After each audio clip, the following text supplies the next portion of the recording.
This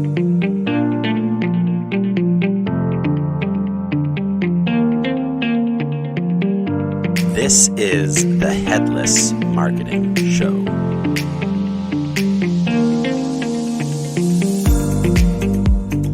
Hi, I'm Alex Belding, the co-founder of Webrick. Welcome to the Headless Marketing Show, a podcast all about digital marketing and e-commerce with a focus on emerging marketing technologies and methods.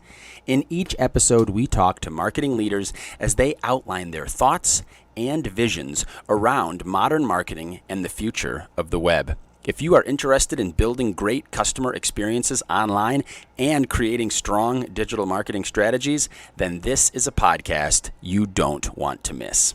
The Headless Marketing Show is brought to you in part by our sponsor, Webrick.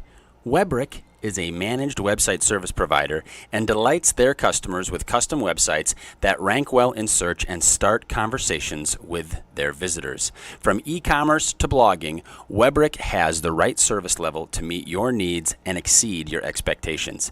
Visit their website today to learn more at www.webrick.com. That's Webrick, WEBRIQ.com. Be sure to subscribe to this show wherever you find your podcasts. Today we'll be talking with Ryan Hornack. He is the Director of Marketing at Fifth Wheel Freight. In our conversation, we talk a lot about how marketers can better communicate and manage marketing projects with other departments. Ryan has some great ideas around how to frame projects and then incorporate other team members so that the project runs smoothly while also making sure the desired outcome is achieved. We also talk about how to develop marketing campaigns for non-traditional reasons, specifically around recruitment. Ryan sees this as a whole new frontier in the marketing world. Brands that understand how to develop and deploy these specific marketing campaigns will have a leg up on companies running more traditional recruitment strategies. If you're looking to run better projects, or more uniquely, if you're looking to find and hire better people, then this will be a great episode for you to listen to. Let's start the show. Ryan, thank you for being on the show today. Yeah, thanks for having me. Absolutely. So the show is about, modern marketing techniques, technologies, and just topics of discussion that surround marketing. And I'm always interested to hear, if you were to boil marketing down to a sound bite, right? It's a massive topic, but what is your kind of belief system, or if you could just put a soundbite together on what marketing is? I'm always curious to hear.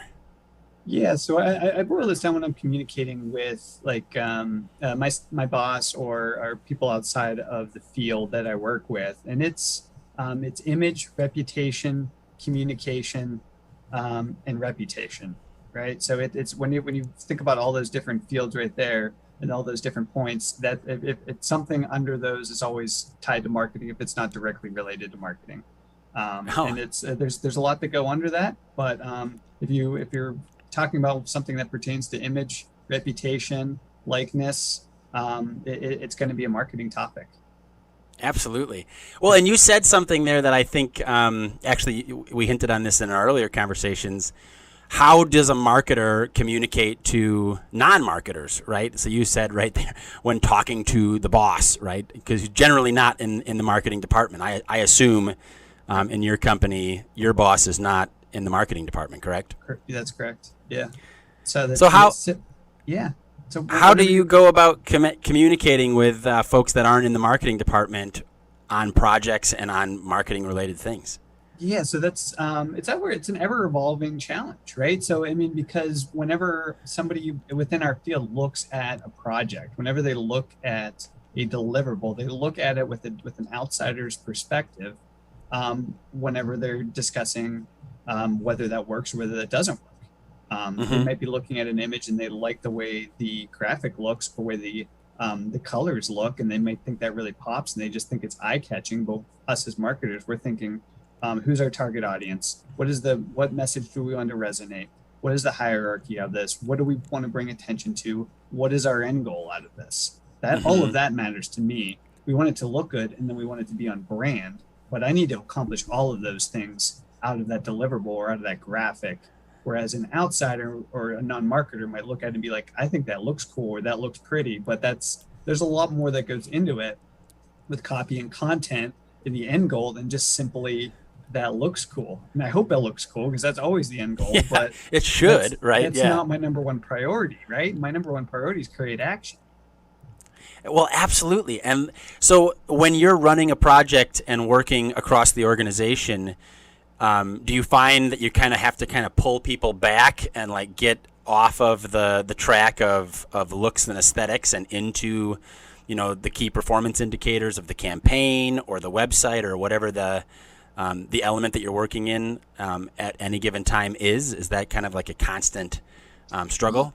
It's not yet. It's an ever-evolving challenge. And what we'll do is we'll just explain. So we'll bring up different examples for instance, for like an advertisement we're about to run, something like that. So we'll bring up different examples and we'll get feedback of what we like and what we don't like. And then we'll just simply explain, this is what this will accomplish and this is what that will accomplish. Here's why they're different. And here's the different that we're going to bring attention, or we're trying to create a result in this manner through this form of the advertisement. And then we're going to try to create a result in a different manner through that form of the advertisement. We're going to try to lead to the same end goal, and we're going to discuss which one is the most effective strategy in terms of layout and action, and where's my eye going when I look at that advertisement? Is it going to what I want to resonate at the end of the day, or am I being distracted by a different element within that advertisement that's going to take my attention away from what I really want the consumer to take in? So that's what we'll try to explain as we're working on that type of project, because that's the end goal. We want whatever that drive home message is, we want them to remember and then take it on and then create action out of it. So it's an ever evolving why we're doing it the way we're doing it, just diving into the details behind it, because they're not necessarily on the day-to-day of the project. They're anybody that might be collaborating with us is coming in after the project's more or less in its final phase, not in beta, right? One of the ways that do you bring people in earlier, like during the creative brief, or is that a dangerous scenario as well? Like, I mean, in my field, right, we receive creative briefs, and it's like, oh, you put 15 seconds into this. Thank you so much. We'll be able to do a lot with this, right? Do you have the same issue kind of when you're communicating to non-marketing folk in that briefing process as well? Well, right. So at the early stages of the project, right, whenever you're gathering your information, i.e. the creative brief, right? So you can see challenges in that, because if you bring somebody in too early, you might start to get, there might kind of it might make the project take longer. It's probably the best way to put it, because there is how we start the creative process, how we start our discussions, how we start discussing layout. Somebody who's coming in who doesn't work with it hands-on day to day might kind of hold the process back, because my marketing team, we already know how to accomplish, where to start, where to go about it, or how to effectively and efficiently brainstorm to get to where we want to be before we bring in approval. We bring in other departments to collaborate, to talk about what message they want to drive. Like if it's a recruiting advertisement, like talent acquisition, like what message do you want to drive as a talent acquisition team? Like, we need your opinion on this. We'll bring them in when we're ready to finalize the messaging, to make sure I'm on point with their message versus what is the best layout? Is this the best image? How do we simplify that copy? What call to action do we need? Where is it, right? All the specs of the advertisement, who's going to be seeing it, who's our target audience, all of that. We'll take care of all of that prior to bringing them in, just because we're going to be less efficient as a department if we don't. So then when you're talking to non-marketing folks within Fifth Wheel, you're more or less talking about like, okay, are we approved to go put ad spend behind this, right? I mean, or are we approved to publish this to the website, or are we approved to send out this this campaign via our email marketing tool? Kind of, you're in the approval stage a lot with your with folks outside of the org. Inside the org, but outside the department? Yeah, so the department. So yes and no. So we run plenty of campaigns that I'm the final say on the campaign. Yeah. Especially on the content marketing perspective. The approval part and the collaborative part will come whether we want to make sure the message that is being driven by a different department matches what we want to drive as a marketing team. So, right, we want to simplify our messaging and we want it to be very concise as a department, but are we going to match exactly what is being pushed through our sales team or through our talent acquisition team, or even if from our accounting team when they're talking with, their contacts, their vendors. We want to make sure it matches. If it's a much bigger project and a much bigger animal, like with a bigger expense behind it, that's when we're going to be needing to get in our executive level team to come in to make sure, based off of this expense, how are we going to accomplish it? What are you doing to get this done? That's when that will come in, and that's when we collaborate with the executive levels. So there's different levels of collaboration, and there's different times when the approval process will come through. And there's times where we're just knocking stuff out. There's plenty of times we're just knocking stuff out just because, their trust is in us, and we know we have a good idea of what we're doing and how to push the right content and generate the right engagement, especially through our social platforms, most importantly, right? So, well, and organizationally, right, like, generally speaking, folks want the department they're using. For example, I'm in your IT department. I want to run a campaign through you guys. They're going to let you do what you do. Like, generally speaking, though, like you said, right? Like, if we let them in too early, they can slow the project down.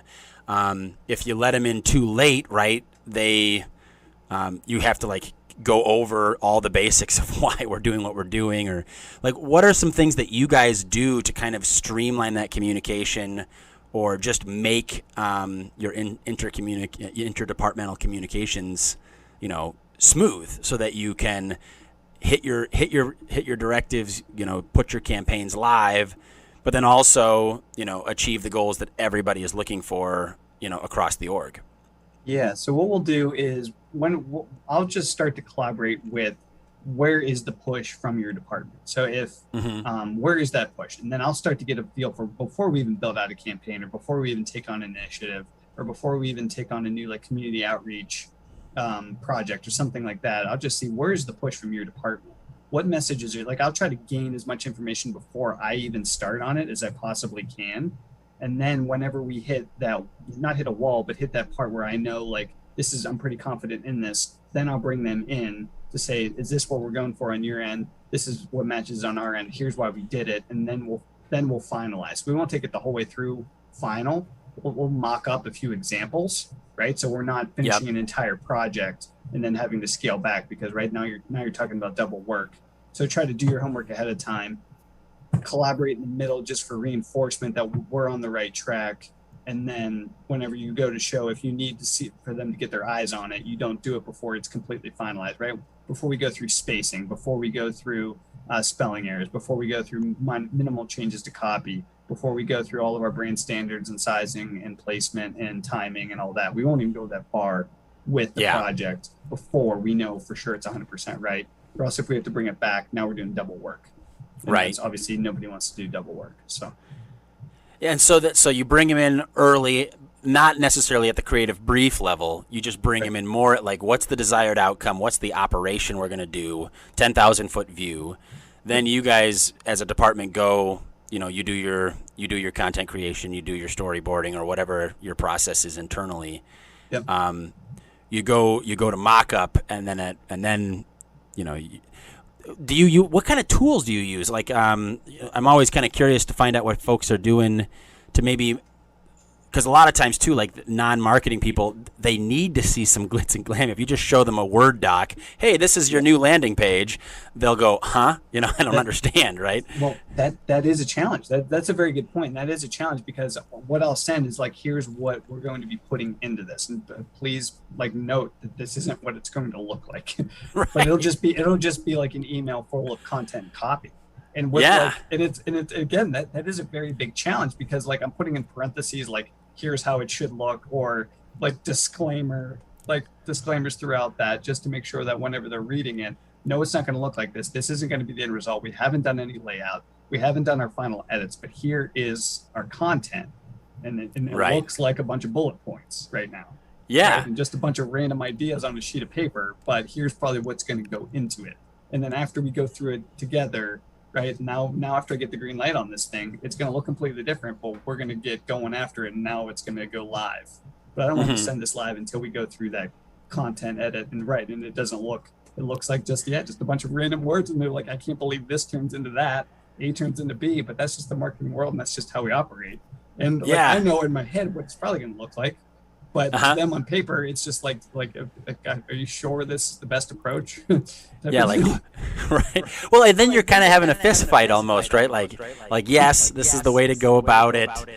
We do the same thing internally with our process for, client onboarding and new websites.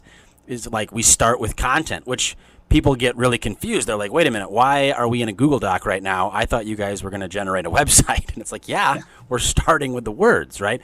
One of the things that we've used is like lighter weight design tools before you've gone to, like, and you kind of mentioned that, right? Yes, we're going to get some documentation. Okay, we've got some buy-in. And then we put it into, a mock-up. We use Figma, here. What kind of tooling are you guys doing to maybe quickly iterate and show some actual artwork? Because it's really interesting. You can show people documentation all day long, and they might miss sections of the copy that they've already approved. And then the minute you show it in design, now their opinions are flying like crazy.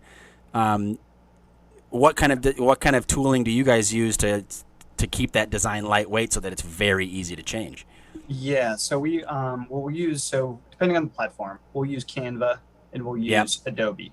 So for our our creative manager, right? So she's all Adobe platforms, everything that she does. But our communications coordinator, she does everything through Canva. So the quick stuff that needs to get out quickly, that we can get on brand still, that doesn't need to be as intense, or it doesn't need to be as thorough as what our creative manager will tackle. That'll be through Adobe. And obviously Adobe has many more moving parts. It takes longer to make your edits and your updates because you need a much higher skill set because the tool is just so dynamic. Whereas Canva is built for the basic, I am a communications person, but I still need to be able to do some stuff visually. So those are the two that we do the most. I know there's plenty of other ones out there. Right. But those are the two that we tackle. Well, and Canva is a great example of it's a person like me can use Canva, right? Like I threw some stuff together this morning on Canva, right? And if I send it to my design team, they'd probably go, Alex, what are you doing? But heck, you got to quickly get some social posts out, right? Right. So I actually, whenever I was first time trying to bring on Canva, I actually made the mistake of going to my designer at the time and saying, what do you think about bringing on Canva?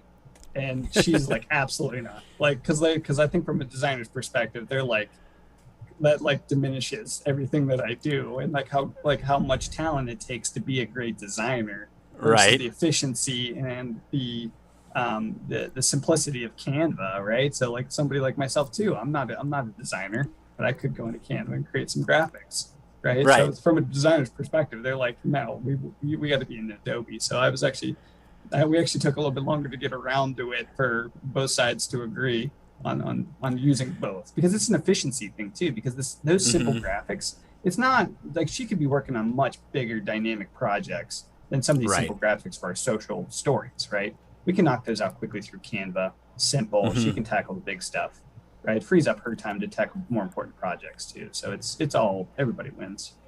Well, and you have to put some hierarchy into your content, right? Like if you spend 5 hours developing a graphic for a Facebook post, that's going to be a blip on your marketing activity, right? Like it's such a short cycle piece of content. Canva is perfect for that. At the same token, like if you're developing a website or a landing page or an ebook or whatever, absolutely put the time in, because it's a bigger asset to your brand, right? Absolutely. Yeah, absolutely. Yeah. Whenever we're doing, wireframing or what have you, that's updates to our website. We just did a slight redesign of our website, and obviously that was much more intense, especially for the mock-ups whenever you're talking about approval of what it's going to look like. Mocking up our website before we make those changes, and then communicating that, and then here's the reasoning why we need to make those changes and take on this time and expense of making our website look this way. And why does that matter? Well, why does Mm-hmm. UX matter? Like that's what you're essentially explaining. Why does UX matter? Why is it a thing? And it is, obviously, because Right. when somebody goes to your website, it needs to be simple, and you need to know where those call to actions are within your website so they can navigate to where they want to go, and be engaged the entire time. So, and then understand who your company is all the way throughout that and what you're about. So that's a different type of dynamic. Yeah, I mean, experience. I think that's a concept as well that you can explain to non-marketing people fairly quickly. I mean, they do get it and they don't get it, right? But I mean, they understand that, like, yeah, the website needs to, to get people to do stuff, right? I mean, like, an experience is how we get there. They may not know the technical details. It's kind of like watching baseball, right? Like, I know you want to hit a homer, or I know you want to strike the guy out, but then all the other intricacies of do they bunt and, what are they, all of that stuff is, over people's heads to a degree, but they can still really, tackle that user experience concept, right? I mean, or at least the jargon of it, right? Yeah. At least know, well, why do we want to remove that button? Why does that make sense? Well, we always had that button in that place on that page. Why do we want to remove that? It can get as granular as that. And then Right. it's explaining throughout the entire, because we're changing multiple pages, and we need to have some sort of consistency throughout our website, or else now the user doesn't know what is a button and what's not. Mm-hmm. Now it's like, are we going to create navigation problems because that looks like a button but it's really not, and the colors are different on these different buttons, and they're like, what, like, right? Just something as simple as that, of just keeping the consistent look and feel and approach to how your call to actions look and work on your website and where they're placed. That can turn into a highly detailed conversation if you're going down that wrong rabbit hole. Whereas, Right. and honestly, and as a marketing person, you really have to watch yourself that you're not getting frustrated, because like maybe the message that you're sending, because like I know this is right, but it's not necessarily resonating when I'm delivering it, and making sure that it's like here, right? Staying on point, staying detailed enough so the message that you're sending is the best result for the company and the team is what everybody's on board with, and everybody understands why. It's not just because the marketing team's saying so. Like this is like, I'm not like I say it sometimes, but I'm not reinventing the wheel here. I wish I was, because then I'd be like, probably making, millions and millions of dollars on speaking. Yeah, add another zero to my salary, please. Yeah. Well, Well, yeah, to that reinventing the end, wheel. Yeah. yeah, to that end, like when you're showcasing the results of a campaign, right? You're letting the numbers talk for themselves, or that can be harder with user experience. Do you guys use any kind of visitor tracking software or click mapping to kind of showcase, like, hey, this is how the website is today, and here's what users are doing, and this is why it's, it's working, it's doing what we wanted them to do, or no, it's not working, or do you just kind of use your analytics and tracking the visitor behavior through UTM and other elements like that? Yeah, so we typically, and especially when you're communicating the results of your campaigns and why content marketing works, and showing, like, whenever we're not generating, well, here's how much content we're generating, here's our traffic. Right. Here's how much more content we're generating, here's our traffic here. Look at it grow, right? Correlation. Yeah. Right. Yeah, they can see that, right? Yep. Right. Then you can see it, and it's a visual. So it's just analytics, right? So we just show here's the traffic here, here's the pages with the most viewers, the most engagement, here's the type of content that we're generating, here's how they match up, here's when we stop, here's what happens when we stop generating that much content, and here's how it goes down, right? Yeah. And then how do those things match up, right? Like, and why this is why content marketing matters, and this is why it's like it's a thing. Like it's a huge tool in our field, and especially on the organic side too. So now you're not even spending, quote, advertising dollars. You're just generating really great content. You're giving people reasons to engage on that content, and then you're leveraging your audiences and your networks to expand your brand, which is so much more beneficial. It's harder to do than sponsored content, because you're paying to boost your own brand. But if you do it organically, that credibility is going to go up quite a bit, because people are willingly engaging on your content and sharing it and reinforcing your message versus just getting a couple hundred likes on an Instagram post just because I paid for that to happen. There's no substance to that, because as soon as I take that advertisement down, my likes are going back down. Yeah. Right? That's just not, it's not going to hold. It's not sustainable unless you're just paying for it forever. It's good to, it's obviously good to sponsor content, obviously, but it doesn't hurt, as you're right? expanding your brand, the substance is behind the organic. Well, that's like, you know, you can get lost in the vanity metrics, right? Like, oh, we got likes, or we got, you know, impressions on Facebook, but you know, it's time on page, and it's, you know, how many of those are organic, you know, click through on keywords that matter to our brand and have intent behind them, right? Which is, again, like a longer conversation to give to the non-marketing world, because, you know, oftentimes they like, well, we need to have 10,000 visitors today on the website. Well, actually, we need maybe 30 really, really, really, you know, good visitors with the right kind of keyword that has intent, and we'll get the exact same value out of traffic that's, you know, boosted Facebook content that's fluff, right? And that's harder to teach people to understand. It's a harder. Go ahead. Well, what are some tools that you guys use to analyze how you're doing organically? Are you just using Google Search Console? Are you investing in some other softwares or technologies that kind of help you create that picture?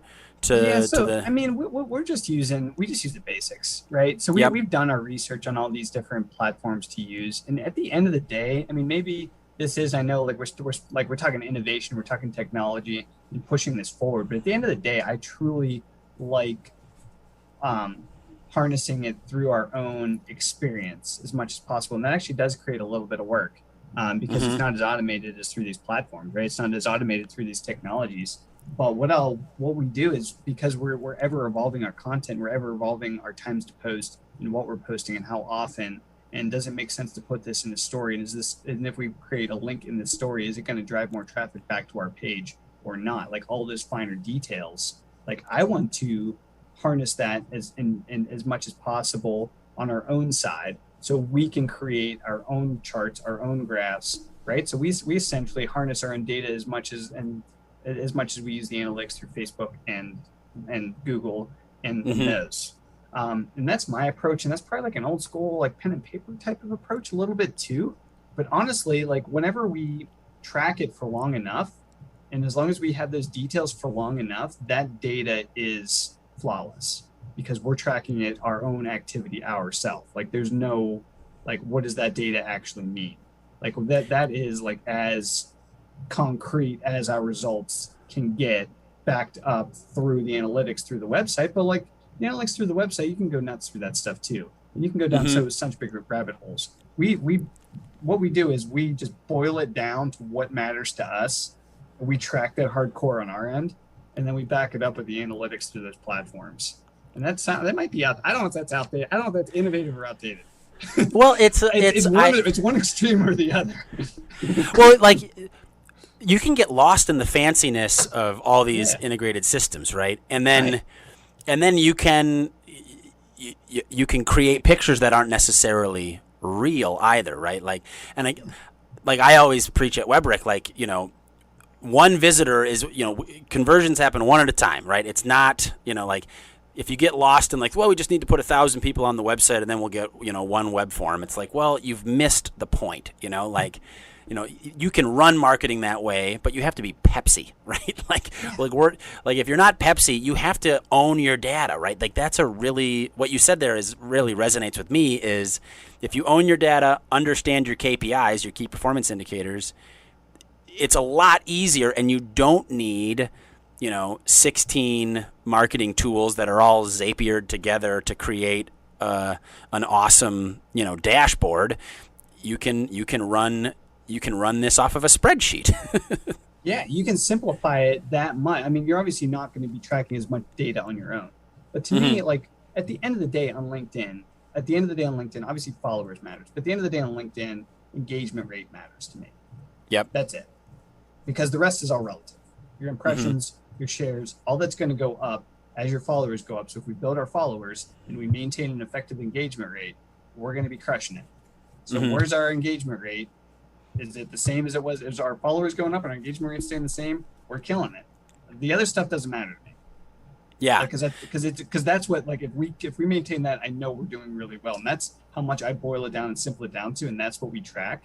Like, the impressions is great, but you know, at the end of the day, if I have 60,000 followers or 600, right?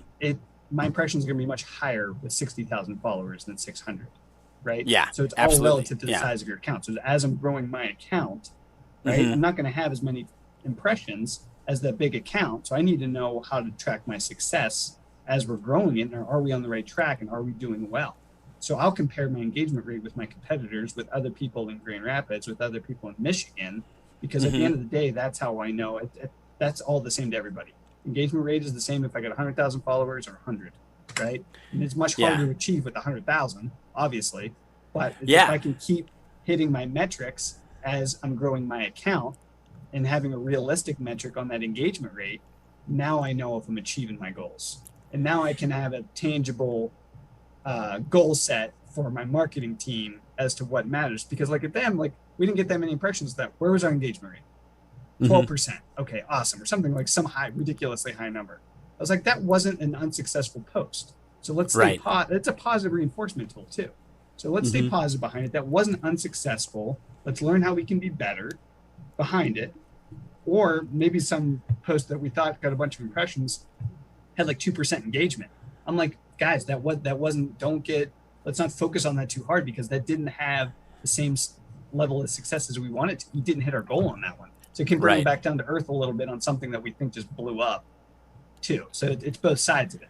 And that's why that's how I approach it. But yeah. Well, and you're talking about understanding your KPIs for your particular brand, right? And like every brand, some brands, maybe you do care about impressions, right? Like there's, you can skin the marketing cat a number of ways. I mean, with Fifth Wheel and with what you're doing today, like what are some of the KPIs? We've talked about LinkedIn and social media. What are some KPIs for your content marketing on the website or on other social channels? Are you focused mainly on LinkedIn? I assume kind of in the B2B space, or? Yeah, so the B2B space is huge. That has the highest growth. That's why I hit on that. That has the highest growth potential in our industry, and it's going to resonate the most. It's also going to create the most credibility on our talent acquisition and our sales team too. So it's going to be able to be a tool for them to utilize to leverage their networks as they're trying to, meet with people that can help, either bring new talent onto the team or create new customer relationships. So I think that just has the biggest potential. But we push a lot of stuff to our website. We push a lot of stuff to our other social platforms, and we'll push a lot of stuff via email, like via MailChimp and what have you. So email is great. Yeah. Email's great. I love MailChimp. And then, we'll do simple feedback stuff like through SurveyMonkey. We'll just do like answer this survey just to get feedback from what's going on with a certain initiative that we're tackling as a company, as a data research tool, for just to get more data and more information. Are we doing right? Are you understanding our message? What could we be doing better? Are you using this tool? Whatever the question is, a simple 1 to 3 question survey just to gather more data. So to answer your question, the KPI is different per platform, right? Absolutely. So if we do a release to our website, we'll have a KPI for that just based off of views and traffic to that page. And then we'll have a different KPI for LinkedIn, because then we'll share that release from our website to LinkedIn, traffic it back to our website. The KPIs on that will be different than the KPIs on our website, will be different than the KPIs that we're trying to see result from an email marketing campaign, right? So on and so forth. And it's all relative. The whole thing is relative to what the campaign is and what our end result goal is. Like if we're doing an email marketing campaign focused on talent acquisition, that we're trying to generate interest on opportunities at Fifth Wheel Freight, how many appointments, so to speak, do you want to create out of it? Meaning, like, how many phone calls do you want the talent acquisition team to be able to set up as a result of that campaign? What is realistic? What do they want? And then how do those two things add up? And then that's your KPI. right And there. and then your KPI is directly tied to outcome, right? Versus the vanity metrics of, hey, we got 90,000 people to see this post. Well, but we got 0 phone calls, so who cares, right? Yeah, it's all outcome on that sense. It's all outcome. I care about engagement and outcome, right? Yep. Are people clicking through to my website if I created a link? Are people engaging on my post? Am I getting the results I wanted from that based off of whatever the initiative was? For instance, setting up appointments for a talent acquisition marketing campaign via MailChimp. Yep. Well, and speaking of talent acquisition, you mentioned that you just hired an entry. How is hiring for entry-level marketing kind of unique in a post-COVID world, right? Because, I mean, digital marketing has accelerated exponentially. How are you going about onboarding new team members? Yeah, so the digital marketing space is very interesting in the recruiting world to me. Very, very interesting in the talent acquisition world, and how that evolves, and how there's companies now adding a specific role of digital marketing focused on talent acquisition. So it's getting that specific and that sought after in the digital marketing space. You're not just going after customers. We're hiring you to run digital marketing campaigns that only focus on talent acquisition. Like that to me is just that's where we are right now as an industry and as marketers with the digital space. For us, we just onboarded a new communications person within our marketing department, and I talk about this quite a bit because this is a very interesting subject to me, and I don't know what's right and what's wrong, but I always talk about entry-level marketing positions and why the 0 to 3 year experience entry-level positions don't exist, like why that's not a thing, and how can we get as marketers get over the hump of needing the 3 to 5 years or onboarding somebody through an internship. Because to me, those in between, and I think what happens is I think it can disincentivize people from coming into marketing because the integrating into our field is very difficult. So if you're not able to secure an internship where you can secure a full-time position out of it, now you have to go after these positions where everybody wants 3 years of experience, and you have just had a year or two of internship experience, and you're going out, you're competing against somebody with 5 years experience from some big company, right? Wolverine Worldwide or something. Right. You have no chance. Yeah. You have no chance at all because you're qualified for maybe somebody who wants a year experience or 2, not 5, Right. 3 to 5. And I get somebody who applies for 5 or 6. Guess who's getting a phone call? Right. And it's such an interesting topic to me because there's so many talented people that they end up in sales or they end up in a different field. They might even end up in talent acquisition to speak of it versus true marketing, because getting into our field from an entry-level person graduating college and you're super smart and you're motivated, and then your motivation might get hit because those opportunities aren't out there. I don't know why that is. I'm not sure. I just think it's such an interesting thing to discuss because I don't think that barrier should exist. I think that barrier should be eliminated altogether. Why do we make kids do this? Well, I think it's because the field is collectively so new and everybody is trying to make a major impact with it. So they are, I mean, I've seen like, job postings, channel manager TikTok, 10 years experience. It's like, well, that's impossible. like TikTok hasn't been around that long, but people are, because they really want to have an impact in those positions, because they do realize that, digital first marketing is no longer like, the kitsch thing to do. It's the thing to do.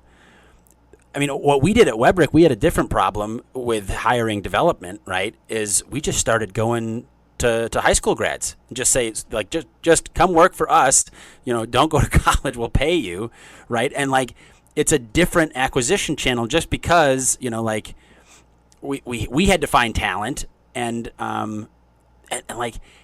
we changed the narrative for our company. Like, let's just find people that have no skill sets or maybe not no skill sets, but are malleable and willing to learn, and train them up and teach them our program versus finding people that have 5 years or more experience and all the bad habits that come with that, right? Or preconceived notions and the like. Yeah, well, that's how I feel about it, because I think there's just so many talented kids, So many talented kids that are super talented, but like they could be sophomores and juniors in college, super, super talented, that could be more than qualified to take on an entry-level communications role and do it at a high level, but aren't given the opportunity to do that right away because of this barrier to get into the industry, get into the field, and why that exists. So I just think if you get somebody that's at that entry level, they just graduated, they came off an internship or two or whatever it is, they're going to be super hungry. They're going to be super motivated, right? And the other thing about it too, other than like you just had mentioned, they haven't developed any bad habits or very little bad habits from other experiences that you might need to try to change and mold. And maybe they're not even bad habits, but they're not the approach that you want to take. So now you're trying to take somebody from an approach they used to take and mold them into your approach, right? Bring them on board them onto your team too. That's another challenge. But I don't want to call them all naive on a professional level, but you're like at that age, you're naive from a professional standpoint, right? You don't know what you don't know yet because you right. So what that eliminates uncertainty. And then like they're just gung ho, and I'm just willing to go do this. So that motivation level, and I'm just willing to bounce new ideas out because I haven't done this for 5 years and realized what doesn't work. That leads to creativity. That leads to brainstorming. That leads to why aren't we doing this? Because they haven't even tried to do it yet. So they're like, why aren't you guys doing this? That's led to great ideas for us. Great ideas because they're just like they're not afraid to try stuff because they haven't experienced campaigns that haven't gone so great or ideas that never took hold, or any sort of hurdle they have to get over to create an end result, right? That whereas an experienced person might be a little bit more cautious before they bring a project forward. A young person might just be like, let's grip and rip, man. Right. Well, and I said bad habits, but that's not even fair. It's just habits, right? Like an experienced player will show up with a playbook. You know, this is my 6-step approach that I will always do for developing a campaign, whereas a younger person is like, I don't have a playbook. Like I'm just gonna start throwing spaghetti, which, you know, might slow the whole process down, but at the same token, like you get really interesting. That's actually how Webrick fell upon Figma, right? Like it revolutionized our onboarding process and sped up, you know, it does everything we wanted to do, and it didn't. We were Adobe shop for a long time for our design, and then one of our new guys was like, dude, we should use Figma. It's so much better. And we were like, let's check it out.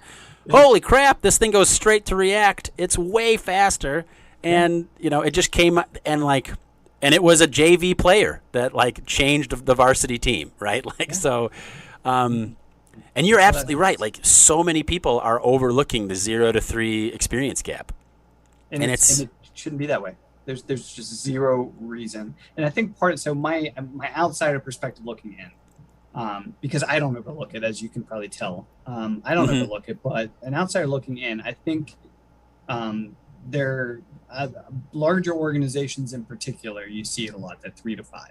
I want 3 to 5. It's like a marketing specialist, but you need 3 to 5 years experience, right? Right. And my perspective on it is they don't want to take on the risk of an entry-level person holding back initiatives because there might be some hand-holding going on because they don't actually know yet. They have to learn, or they might be making decisions that aren't exactly on point with where the organization needs to be because they don't have that 3 to 5 yet to know exactly the best approach or the best tactic, or they're not the most efficient to get a certain project done. And then at the same time, you're leading that risk on of this person doesn't have proven experience. Can they even truly do the job to the level we want to? And are we going to have to run into a situation where they're not the best fit for the organization? That's just I have no idea if that's actually right. But that's just an outsider's perspective looking in. And I think it's a cautious approach of, if you have that 5 years proven experience, I know you can do the job because you've proven it at your other organization, and I can see the results. So now I don't have to worry about it. Right. But it's a chicken or the egg scenario, because now you're looking for this unicorn person that has 3 to 5 years experience and isn't happily employed crushing it for somebody else, right? Like, and you have to open up the door, especially for entry level, right? I mean, I think you're absolutely spot on. I mean, like your logical approach to that is pretty straightforward, right? Like we want results. We don't want to risk bringing on the wrong individual, and we certainly don't want to be 6 months into this position and find out it doesn't work for us. But at the same token, like, what that also says is it's like the organization doesn't have the right quarterback maybe running the marketing department that they're hiring for, or the sales department that they're hiring for. Because, I mean, in sales, it's super normal to bring on a greenhorn, right? Like, just throw them in there, right? And that's why sales has an insane attrition rate, right? Like if you ask any sales team, you know, what's the average tenure of a sales guy at your company? 9 months, maybe, 9 days, like those poor people. But they are sought after, and sales, like 30% of the company revenue will go into sales, and then like marketing we get 4%, but it's if marketing were to pick some of that concept up, it really does help, like what you're talking about, alleviate some of those problems of how do we quickly, get new techniques and better content and more creativity into our department, and just new blood and new ideas, right? I mean, that's So you're actually categorically saying that there's two channels that you guys are handling, obviously, prospecting, developing leads and prospects for your sales team, but then also just creating a digital funnel for talent acquisition. You guys are handling that internally. So our big initiatives as a marketing team are talent acquisition is big, helping everything we can do to supplement and help the talent acquisition team, sales. So our company, and so we're a third-party logistics company. So we have two sides to our sales team, if you want to call it that. There's the sales, which is customer focused, but then there's the operations, which is carrier focused, and they work together directly because we pair carriers with for shippers' needs, right? So a shipper will have a need to move a product from A to B, and we need to pair the best carrier with that to meet their needs, and then that's how our business works in layman's terms. Yeah. So we work directly on the carrier side, we work directly on the customer side, the talent acquisition side, right? So there's three main focuses to our marketing team, which makes the demographics that we're targeting extremely widespread. Yeah, extremely widespread because you want consistent messaging across all platforms, regardless of its talent acquisition, customers, carriers, from a general standpoint. And then how do you, as a marketer within an industry that the demographics are incredibly widespread, our customer base is, the produce industry, but then we also have engineers and technology focused, and we have manufacturing. And the way that you communicate to a manufacturing company is in the same way they communicate to a produce company, right? So we have all these widespread demographics, and the way you communicate to the produce company obviously is completely different than what we're saying to the carrier. And then that's different than young people that we're trying to onboard onto our sales team, for example, right? Right. But it all needs to be the same at the end of the day, because everybody needs to understand who Fifth Wheel Freight is, what we stand for as a company, what they're going to get from their sides with partnering with us or working with us or whatever. Right. So it's very, very challenging. So we have those three main segments, but then there's so many small segments within the larger segments, and particularly on the customer side, because we don't cast a wide net. We cast, I say, we're throwing fishing lines. We're not throwing a big net and trying to get everybody.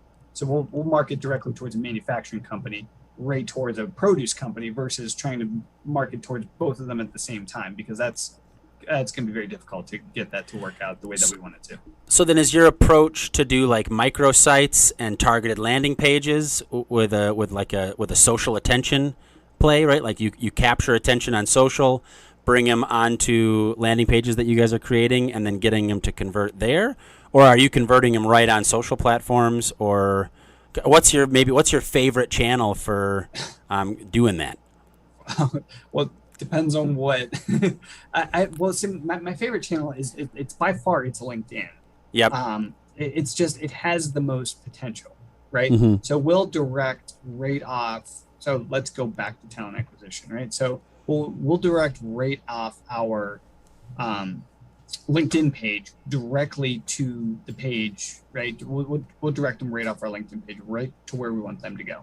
So What are we trying to get them to accomplish right off our LinkedIn page? Is that a customer that we're trying to get going to, for instance, we release market insights every once a month, right? So this is industry focused information, and we want them to subscribe to a blog, right? We want them to go to hop onto our market insights because this is industry focused information that if they retain, now we're talking about a retention tool for customers and carriers because they're getting really good in-depth information through Fifth Wheel Freight. So this is, it's not, and it's only top of mind. It's top of mind. It's not only an acquisition tool, but it's a retention tool because, hey, Fifth Wheel Freight provides me with these updates all the time. So again, we'll post that to LinkedIn. We'll link it back to whatever the page is, and then we'll have a call to action on our blog page to subscribe. And then whenever they were to subscribe, now they're getting that directly to their inbox. Yeah. So that's so for example. In other words, most of your a little bit there because I started on talent acquisition. I ended up on market insights, but it made sense. Like so, your general strategy is, which is a solid one, right? Like build attention, build top of mind awareness through an email marketing kind of every week or month. You send out newsletter, and that now I'm a manufacturer or I'm a produce guy, and I have to ship something. And Fifth Wheel Freight is in my inbox with regularity, I'm going to pick up the phone. Because, that's probably hard about freight is like rates change on a probably minute-by-minute basis. And what truck are you going to put things on and where's it going? And you're probably not finding people that you're probably not like fighting for them on Google search as much as you're trying to get them before they're problem aware or before they're actually going to ship something. And then building a relationship with them through your content. Yes, that's absolutely right. So relationship building and credibility is so like you talk about acquisition, but like the retention side of it, to me, and this is a little bit of a chicken and egg thing because you gotta acquire a customer, you gotta onboard a customer before you can talk about retention. But to me, retention is just as important, or probably in some respects more important than acquiring a customer too, because you want to build those relationships and maintain those relationships. So what can we do on our side? So we got to continuously build our credibility for, guess what, when Fifth Wheel Freight tells me rates went up, I believe them, right? I trust them, and I'm going to continue working with them because they're looking out for me based off of something that even is negative towards my company, right? Because we have to deliver that message every now and again that rates are going up, and the shipper doesn't want to hear that, but that's the truth at that time, right? The rates are going up, and we're not going to. Then obviously when rates come down, then we're sending good news to the shipper because now their shipment is going to be a little bit cheaper. But like that's a credibility thing, and that's a trust thing, and that's a relationship thing. So when we continuously provide them with information on our industry, that they now rely on us a little bit, but they trust us, and they know that we have really good knowledge within our industry. And that reinforcement tool that we can use as marketers is huge for our company because it's like I said, it's now when I talk to Ryan on the phone at Fifth Wheel Freight, I believe in what he says. I know he knows what he's talking about. So now we don't have to try to build up credibility from our sales team. Our sales team should have really good credibility on top of them based off of initiatives that we pushed too. Yeah. So that's another total different animal that we try to tackle. Well, and I think that's especially in your industry, where your shoppers are habitual, right? Once they're comfortable using you, it's going to be harder. Kind of like also like your dentist, right? Like it takes a lot of work to leave a dentist. Maybe not as much work to leave a freight forwarder, but that's kind of the idea, right? Is like once you acquire them and they know, like, and trust you and use you, they will, with regularity as they ship, pick you guys up, and so you have to, not only do you have to get them as a customer, but then you have to retain that top of mind awareness and till the soil and be good farmers, right? Yeah, and it's super challenging in our industry because the industry is so competitive, right? So there's so many, you have over 17,000 companies in our industry that are going after the same customers more or less, right? For the most part. Yeah. Right? There's some customers that are much larger that smaller companies just, they wouldn't be able to handle all of the shipments just because they're too small and so on and so forth. But for the most part, you got 17,000 companies that are all competing for the same freight, for all the same customers, for all the same sales, right? So how do you differentiate yourself within that industry? Very difficult. And then whenever you're going through and the customer knows that Fifth Wheel Freight, I really trust them, but I really trust these other 4 companies too, So maybe I'm going to work with 4 companies at once to make sure all of my shipments are moved and covered. And so we're still, even though we have acquired them as a customer, they're still using other companies, Yeah, you're not taking other their full vendors spend for Yeah. other parts of their needs too. So we're still competing, and we still have to make sure that we're providing the best services. So how do we do that from a marketing standpoint to make sure our customers know, like, work with these guys? They're great people. They know what they're talking about. Like, whatever we can do to reinforce that the relationship and the credibility is there will help maintain that, and then help expand accounts to a certain point too, because I believe in Fifth Wheel Freight. These guys didn't treat me the way I wanted to, but Fifth Wheel Freight has always treated me well. Now maybe I'll help push a little bit more of my business to them as my service provider versus the company that maybe didn't treat me so well, right? And try to win more business that way too. And that's just a different way to approach it, but it's just so competitive that we have to do everything that we can to make sure that our customers know who Fifth Wheel Freight is, what we stand for, the best service that we can provide. It's just, which makes my job awesome, because it's always trying to evolve. It's always trying to evolve that communication process, and the content generation process too. Like, we need to keep generating great content so people know what we're about, like what's going on with Fifth Wheel Freight, right? So Yeah, well, and that's what content, that's the power of content, is it maintains attention and it builds relationships. You were spot on with that analysis. I have a question for you. How about this? Yeah. What do you value more on content? Frequent content or great content? Well, the best is great content frequently, right? But but between the two. Well, great content.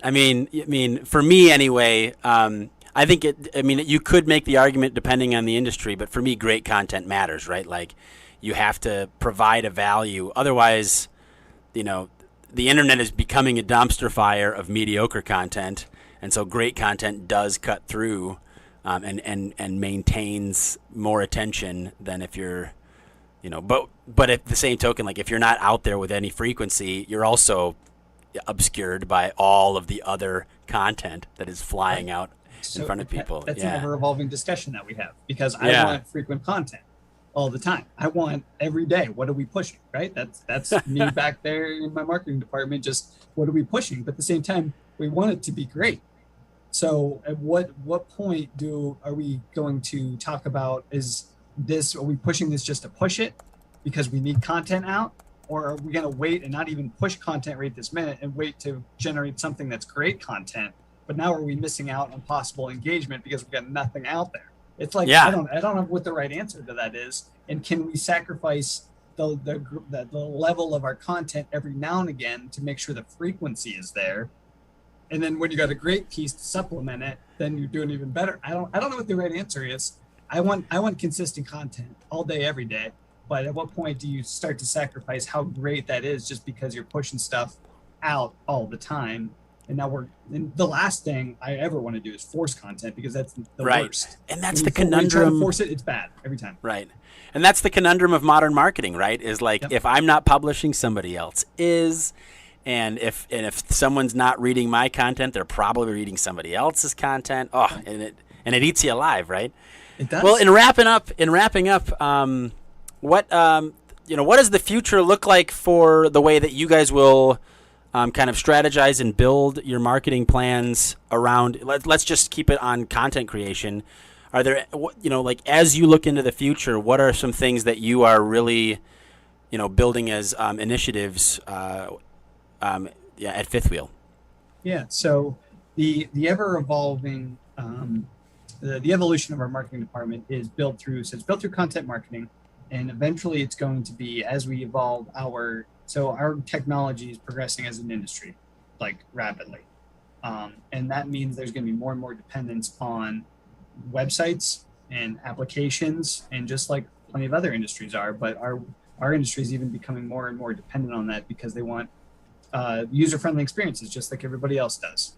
So the evolution of our company and is going to be migrating from generating content just to generate traffic to our website and just to generate goal completions on our website, to creating a need and an end result from our applications on our website, right? So now we're going to have, how can we create technology that people come onto our website and utilize to create an end result. So that's a little bit different than just a goal completion. That's different than get signed up. That's different than get a quote. That's different than contact us. Now we're going to be going on and having a true end result through our platforms, whether that be to sign up for our application in the future, whether that be to log into our portal as a customer where you have all these tools, whatever that looks like, I don't know. But that is the evolution of our industry. Some of our competitors are using some of the same ideas, so they're not new, and it's going to be a matter of,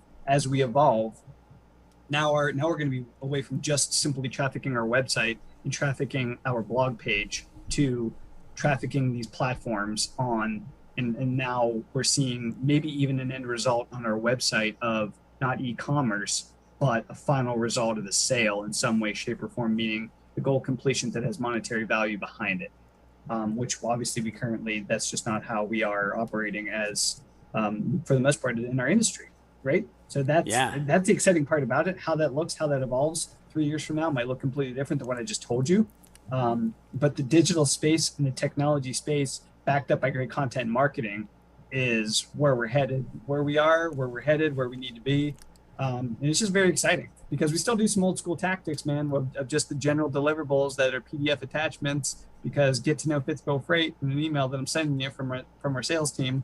But that needs to obviously evolve as our marketing strategies evolve too, right? When we're doing email marketing campaigns to drive that same message. I'm excited to hear that. Yeah, digital service on demand, right? I mean, it's the whole world is heading that way, and it sounds like you guys are really paying attention. That's exciting to hear. Yeah, and it's and marketing automation, and I know we don't dive into that too much, but marketing automation is obviously taking over our field as well. And marketing automation is whenever you got AI software that's generating campaigns for you, that's a whole different type of animal. Now your consistency can be there, right? Yeah, well, right. Yeah, it's like I better be evolving as a marketer myself, so the computers don't take me over. So. Well, hey, thanks for being on the Headless Marketing Show. We really appreciate having you today, and I'd love to follow up with you on where you are with some of the goals that you've just outlined, because so many marketing teams are, really trying to figure out how do we create user experience that's more cradle to cradle in the sales process, and it sounds like you're right on the cusp of that. So, appreciate having you on, Ryan. Thank you so much for having me. This has been great. I love talking marketing, so I'm always up for a conversation. Thanks for listening to the Headless Marketing Show. Be sure to keep coming back for more episodes and discussions with marketing leaders where we talk about e-commerce, digital marketing, and all things related to the web. Remember to subscribe to the Headless Marketing Show on iTunes, Spotify, or wherever you find and listen to your podcasts. Quick shout out to our sponsor, Webrick, by which all of this is made possible. If you are looking for a website, go check out webrick.com. And that's the show, folks. Thank you very much for listening.